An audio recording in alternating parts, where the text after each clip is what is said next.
Good afternoon, sir. Thank you so much for creating time for Vybe Central. And really, this is such a great environment. We're happy to be hosting you.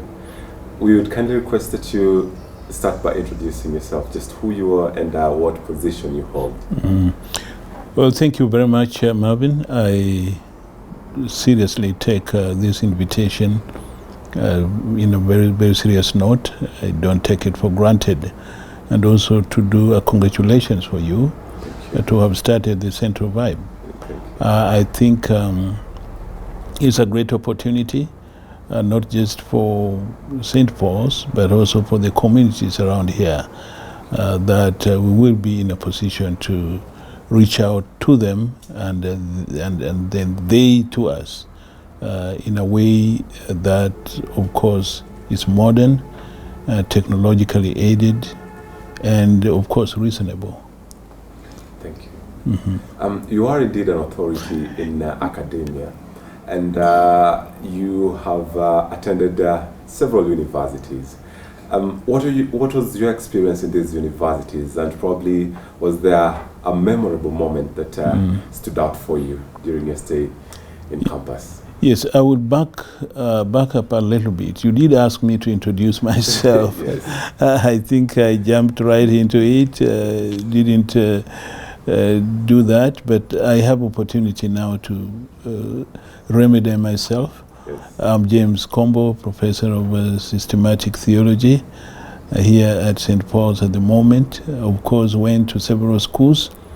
And for you students, of course, this is the journey that you have started. This is a journey that I myself have followed, and I'm thankful to God for it. Well, I went to nursery school. I actually graduated from a nursery school. Then I went to local primary school, went to secondary school. During my time, you needed A-levels, which of course we did. Those many years, if you ask me when, I probably will still answer you. But after A-levels, then of course went to college for my degree, Bachelor of Theology. And then after that went and did Master of Theology. After that went and did Master of Divinity. Then did Doctor of Philosophy in Theological Studies. I studied both locally and abroad. Locally, I went to Nairobi International School of Theology, which is today called ILU, International Leadership University.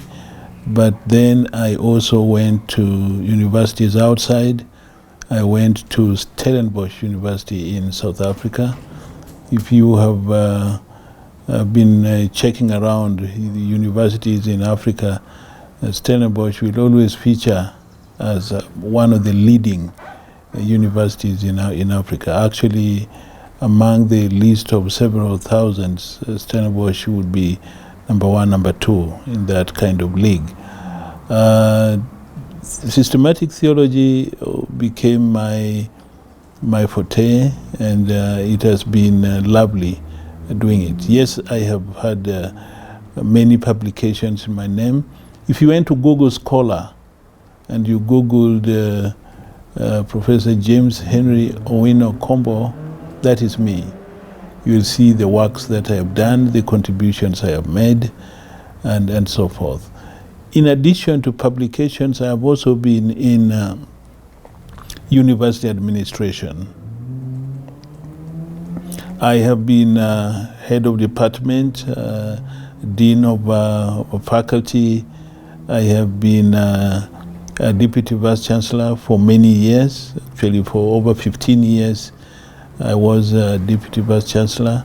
I have been privileged to have been a vice chancellor actually in two universities. It's one previous university and now St. Paul's University. Yes, I have a family. married to Pamela. We have 3 grown children, slightly older than you guys, but they still are under my roof. I still take care of them. And what else do you want to know? About your family, one of your sons graduated. Yes. Congratulations to him. Yes, on the same day of graduation here, Yes. we had him graduate in another university. Is he following in your footsteps as a theologian or pursuing a different career path? Well, it is always a discussion. It's a discussion before one ventures into something else, and that's how we do it at my family. Different families use different models of how to deal with this. So from very early on, Samuel, who is our last born, had wanted to do computer science right from the start. So he went into computer science, and he is practicing in that as well right now. We have Philip Combo. Philip Combo is our second born. Philip went into the area of actuary, so he did actuarial science, and he's the one who was graduating the same day as the graduation day here at St. Paul's. Then you have Leonida Combo, who is right now, she did her, Bachelor of Communication. So many of you here are communication. I see these gadgets quite a bit in my house because of Leonida. She works in Mombasa and she's married. So we are waiting for a grandchild when he or she comes. Amazing. I think Prof will now shift gears a bit. Yes. The government recently made or proposed multiple changes to the funding model of universities. As an academician who's also been in university administration for quite some time, what, first of all, would be your general reaction to this?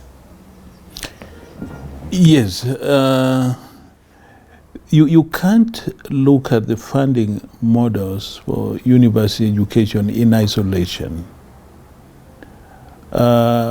You have to look at it from the point of view of the exchequer. So this was never something that was just going to, drop from heaven, bam, like that. It's a whole package of things brought together, including taxes and so forth. Because, of course, universities draw their money from the exchequer, and how you control who enters and who exits the exchequer is the same person who, at the end of the day, will tell the universities, this is how I will fund you, and this is how I will fund the other one. So these are government policies that we find ourselves in for the moment, and we as St. Paul's University have taken this with a lot of confidence. We are working very hard on marketing of the university, because we realize that for independent students to come to the university, they must have known something about it, which of course endears them to the goals and aspirations of this university and matches their needs as well outside there. And I would tell you that we are doing well in that, because even as we talk now, you realize that the student presence right now in this May semester is largely privately sponsored. And the government-sponsored students will be here in August, and the other semester, January. The presence here tells you that if we have our mathematics right, there will still be many people who will be saying, I want to go to St. Paul's because St. Paul stands for certain things, which coincidentally also match the interest and what we want to push forward as families, but ultimately as a nation.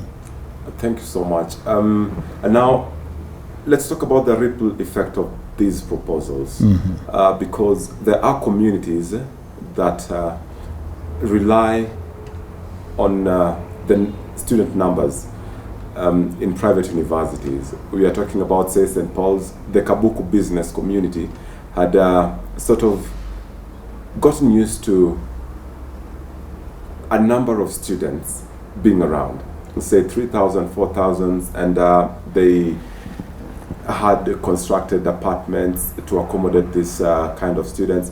But then now the numbers are reducing. What kind of impact do you think now these proposals are going to have on these communities? First of all, I want to debunk the fact that the numbers will go down. I am of the opinion that the numbers may go down temporarily, only very temporarily, and thereafter they will pick up again. There will be enough people out there who will be saying, yes, there's public funding here for me, but my choice is University X, which probably in that case could be St. Paul's. And everybody is working on what else do we need to do in order to remedy the situation. We at St. Paul's have done that and are continuing to do that. You recall that during the COVID menace, the St. Paul's University was able to stand and to remain. Those COVID moments have not changed much, and families had to put in place certain funding models, how they have to change, how they will fit into the new environment. So the community around us just needs to know that a few things have changed. The student numbers may remain the same, but their behavior, their use of money may change. Yes. That the economic models that are pushing the wheels right here probably used to be in the area probably of clothes or of furniture or what, but that must now change to the present reality. And just to say, yes, that certain things will change, but in my opinion, those things will change only temporarily. The university will bounce back. It has done that in the past. And even as we speak now, we probably are still very strong. I just looked at some of the indicators before I moved here for this interview, and it was satisfying to me that we need to put measures to keep us going, and that those measures are very well translated by the university authorities and communities around here. Yes. I think that's really insightful, Prof. Now, to a matter that's quite close to your heart, which is, of course, theology. We have recently witnessed the Shakahola massacre, the unraveling of the Shakahola massacre. And as a theologian, because we have also had sort of cults taking root in universities, religious groups that sort of do not have a firm foundation on a given theological teaching or a given religious group. How do you think we should tackle this now as a theologian? They say this is a common, you'll find this very common in places and spaces around us. that cults are called the unpaid bills of the church. The church could have done something, but when it didn't do it, then you find personalities that we know taking advantage of the situation and running with it. And you see, they twist very small areas. For example, the area of Christology, that is the doctrine of Christ. The Bible tells us that Jesus will come back, that he will indeed come. Now, what these guys have done is to tell the people that it's not just the coming, they want to meet him. They want to meet Jesus in the air. Yes. And that they have the capacity to actually see him. And that capacity to see him is by them having to pass through death. So then I think what they had to work very hard on is how then do we cause them to die? And of course you and I know what they did to bring this about. So it's about playing around with the doctrines where the church could have called its populations to a straight reading of Scripture. These people have been doing that all along, and for whatever reason the society did not know or were not alarmed at the changes and the eloquence of these people, even as they talked about these doctrines, but gave them just a small tweak. In history, when you look at history and where cults have succeeded, perhaps the Shakahola group, is just an example. There are many. In the year 01, there was a similar thing in Uganda. They took the route of burning up people in a church. They put people in a church, they brought petrol in tanks, they locked the door, and they lit up the place. And almost all of them tragically lead their people to mass deaths. So cults ultimately is a national security issue. No, that's true. It's a national security issue. Yes. And in my opinion, we are dealing with something that we shouldn't just limit to a region called religion. Whatever somebody has chosen to do, if it is something that is of a criminal nature, it should be called so, and people should not mince words around this. So there is nothing theological about the discussions that have been going on. I think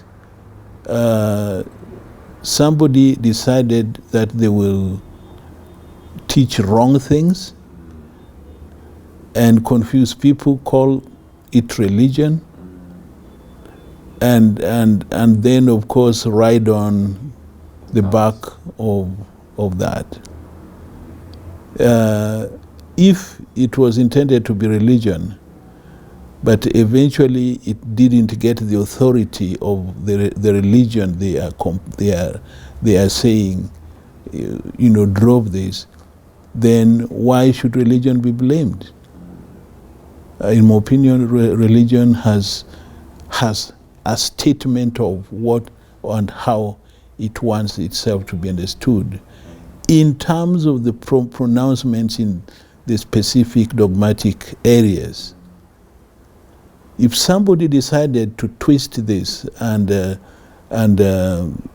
say something different from what the Holy Book, says about itself in these various areas, then such people should take responsibility for what they have told the nation and what they have told their followers. And their followers are also not, they must also be told that whatever they followed was a false thing, and that whatever else is there that needs to be there is false and needs to be confronted as such. So I think in your opinion, both the leader of the cult and the followers are culpable. Yes, both are culpable. Both are culpable. Now, as we probably move towards the end of the interview, what advice would you give university students, especially in this century where people seem not to be seeing the value of university education? You have people who have been openly quoted as saying there's really no need for the papers. If you can make the money out there without really going to university, why go to university? What would be your advice to university students? I would want to say that you talk about university in isolation, you are doing a very wrong thing. You must situate the university in the context of education. University is just a small part of education. We have primary school, we have nursery school. I said I went to nursery school. There is high school, secondary, and now we have junior and we have senior. You have university, and even university has segments to it. So if somebody is averse to university education or to your university, they must tell us what their perception of primary school, for example, their perception of say, lower primary or upper primary, or whatever terms they use for them. They must be able to tell us that they don't want primary school, for example, and then go ahead and suggest what it is they're proposing. But I am yet to meet a fellow who has quarrels with education. And so what is the issue is not university. I think the issue is somewhere else, and we must locate where that issue is and bring it to the table. Because somebody cannot say university is useless and still sit up there saying, but you need to go to primary school, you need to go to nursery school, you need to go to secondary school, you need to go to tertiary. These are the places where you do crafts and all that. You have to go to them. So what was the criteria of picking the university and bringing the university to the table to be dissected, and those other sectors contribute to which contribute to the university are not touched. Secondly, you talk about the university, you must also be ready to talk about the community and how the community sustains itself, particularly how it has sustained itself in the context of the larger education matrix. So university education has played its role over the years, and the models have changed, and the society has been fairly curious about it. During my own lifetime, I've seen these models come, and each one seeks to strengthen the previous one. Know that perhaps that is what we need to talk about. Modeling, looking at the structural work around the universities that we have. I mean, around the education sector as a whole, and looking at it also within its smaller segments, in order for us to come up and actually make statements of that magnitude. Thank you. Finally, we are going to give you what we call the quick five. Just 5 simple questions about you. These are fun, these are personal, just to get to know you more. Yes. So the first one would be, which football team do you support?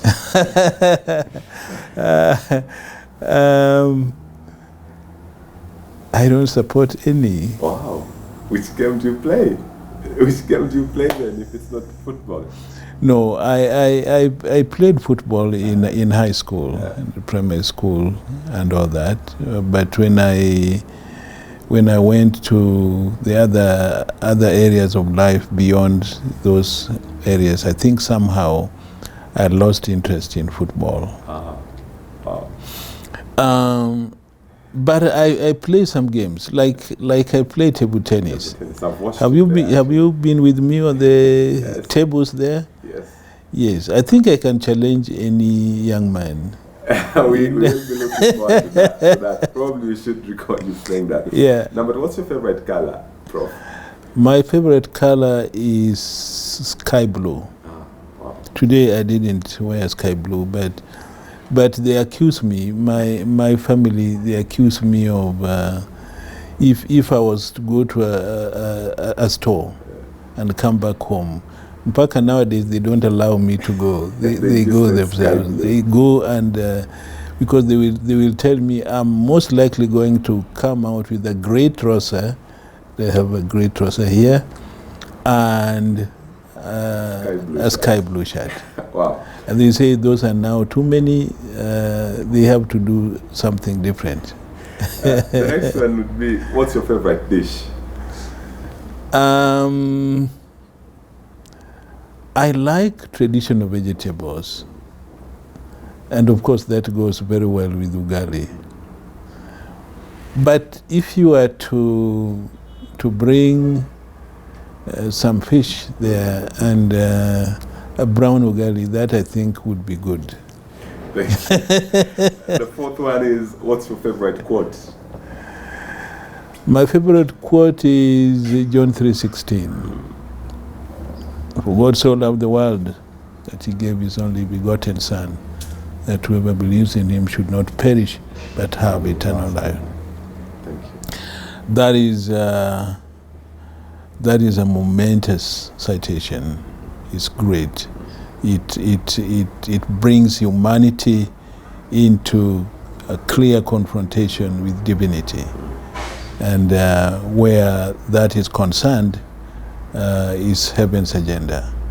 Thank you. And finally, if a young man in his 20s were to ask God for one thing in his life, what would you advise them to ask God for? I would ask them to do what Solomon did. Wisdom. What's the wisdom in this?